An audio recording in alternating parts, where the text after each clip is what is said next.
I'm working with Dr.Bhawani, who is a scholar of the studies of Pandit Madhusudan Osha's Veda Vijnana. My topic of paper here is the science of prana.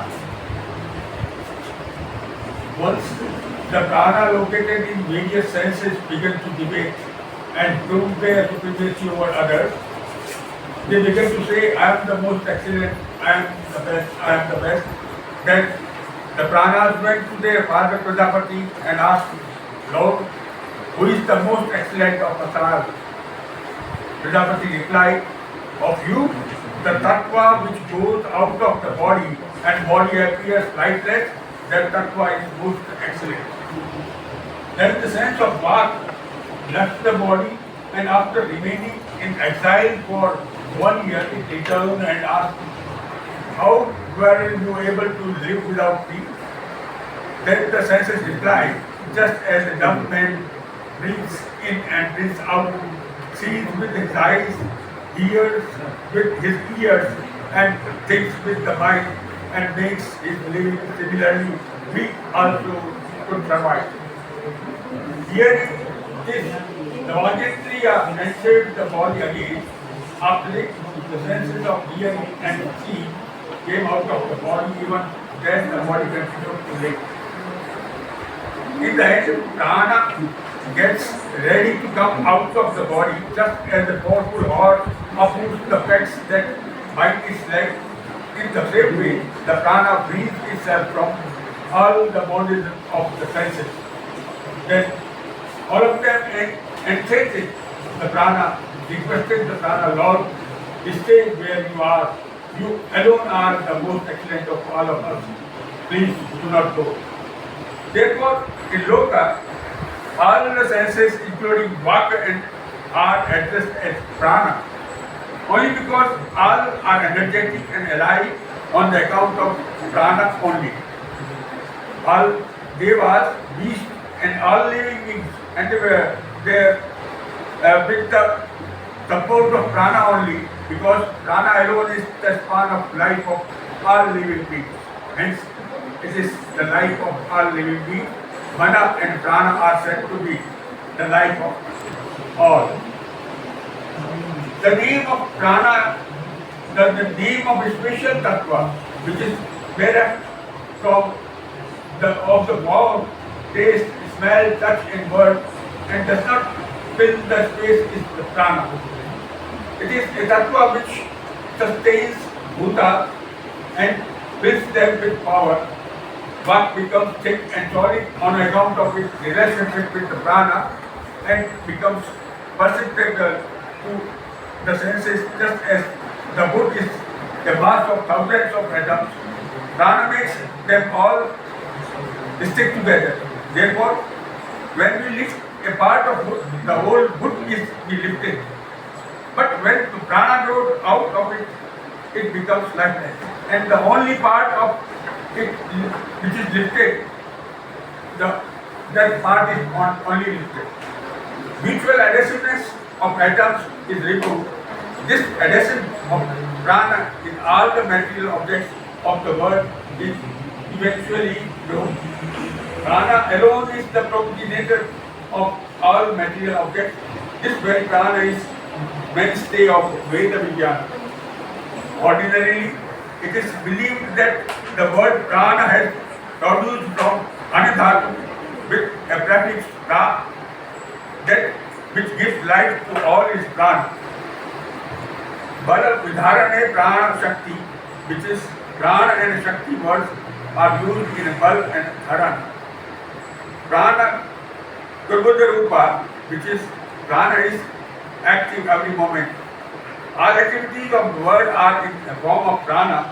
On account of prana's association with the vibration of occurs in object is called kriya or action.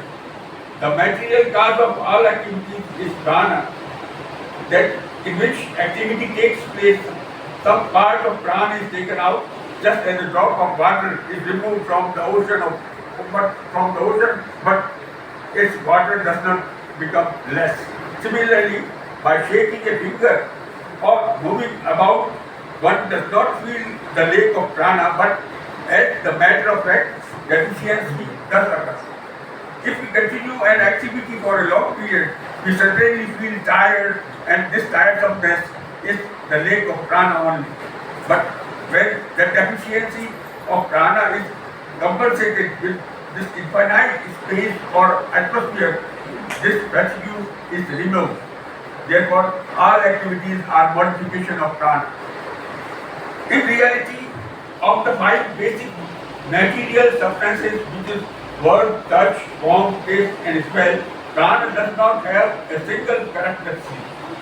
Every material object creates a sound when it collides with another object, but when the solid state ghana part of prana collides with another one, they do not produce any sound.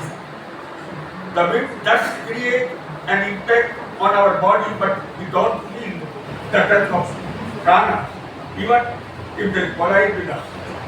The prana does not have any color, red or yellow, etc., nor does it taste sweet or sour, nor does it have any smell, so we cannot call a prana material object. But it has extraordinary attribute called the power of addition, Vidharan Shakti.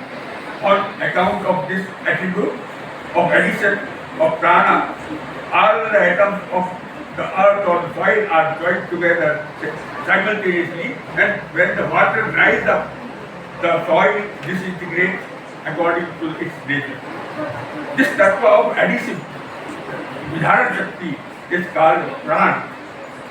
Prana remains under the shelter of material object, and on account of its attribute of addition, it becomes vicious every moment, making material things sparse and thick.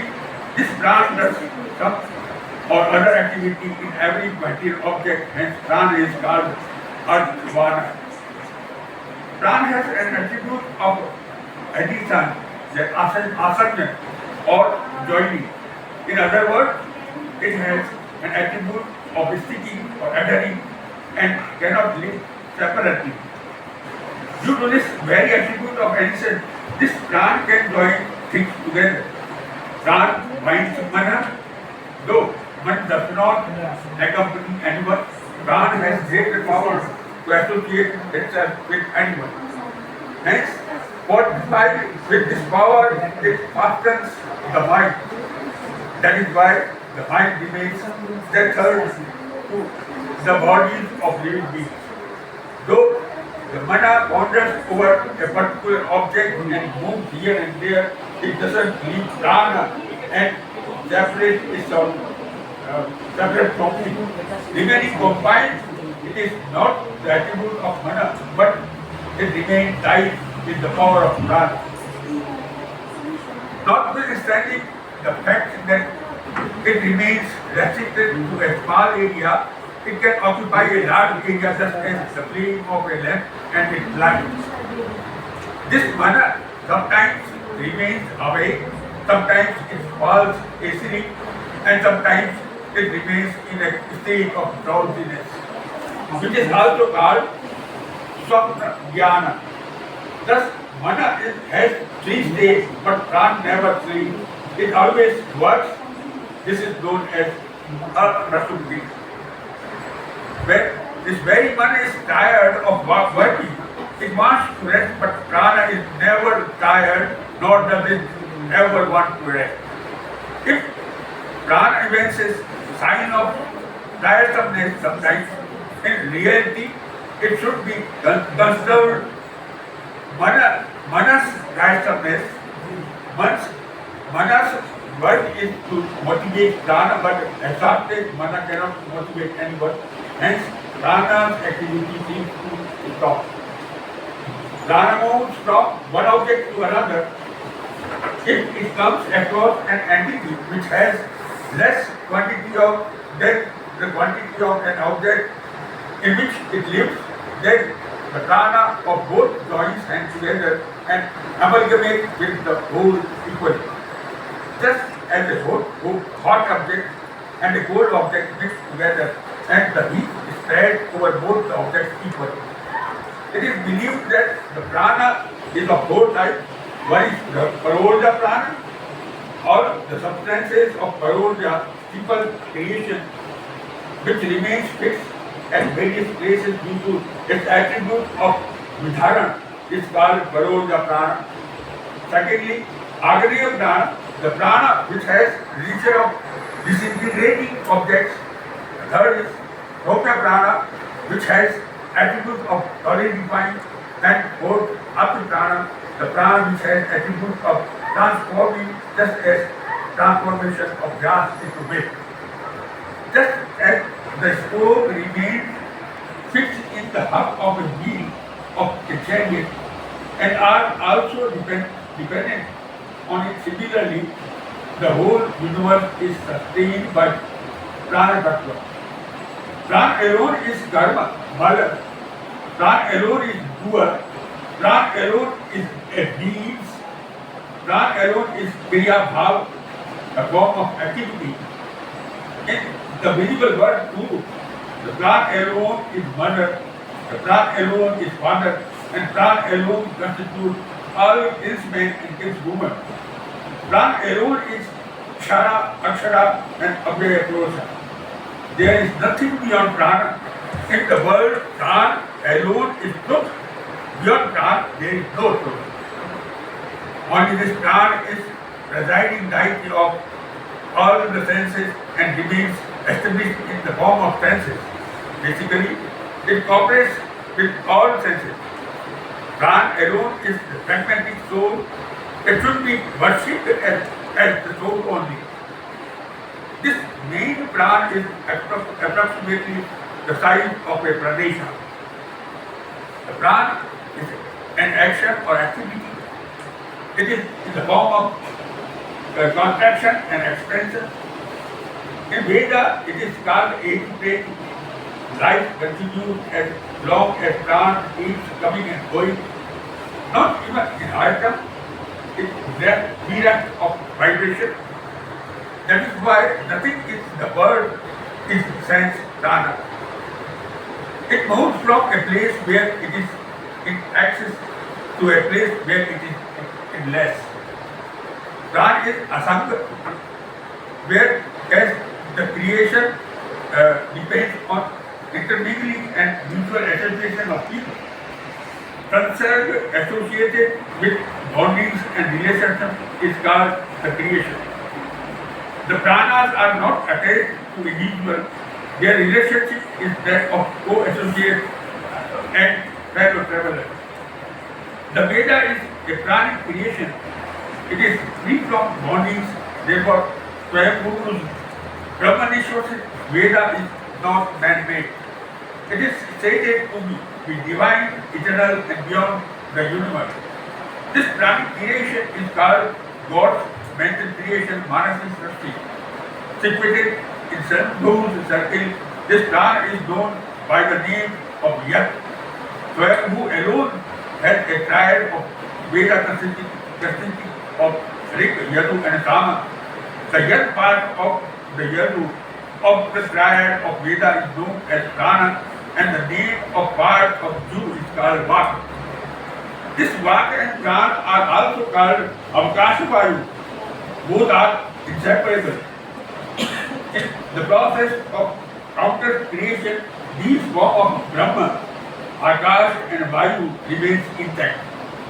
They do not perish. They alone are called Yaduha. Therefore, in the process of counter creation, Sheshe Yadu Shamta is stated for the remaining Yaduha. Everywhere in Samhitas, Brahmins, Upanishad, it is being ordered that prana should be worshipped. The prana stated in the Veda is something different from breathing in. Though it is born of Atma only, it holds the power of manifested from Atma or Brahma. Hence, the Brahma alone is prana. Though in the body there are 5 functional forms of prana: prana, apana, samana, udana, and jnana. Externally, The sun is the plan of power. Apan is gravitational power of earth. Space is Saman. Wind is Gyan and Agni is Udan. The magnetic field of the magnet in the form of drum is called a pran. It is the cause of expressing various animate and inanimate powers on the basis of upadhis. But on account of their being gross and subtle, the magnet and the magnetic field appear to be the different. Whereas Brahma being all pervasive, it is certainly the magnetic field in the form of the Sat, Chit and Anand. It is devoid of any modification or change. It always remains unmanifested and calm.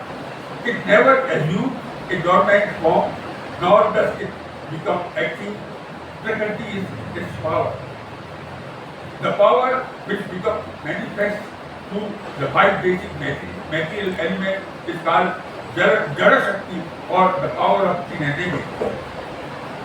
That which is expressed through the senses, mana, buddhi and individualized ego is called the power of animate or sentient.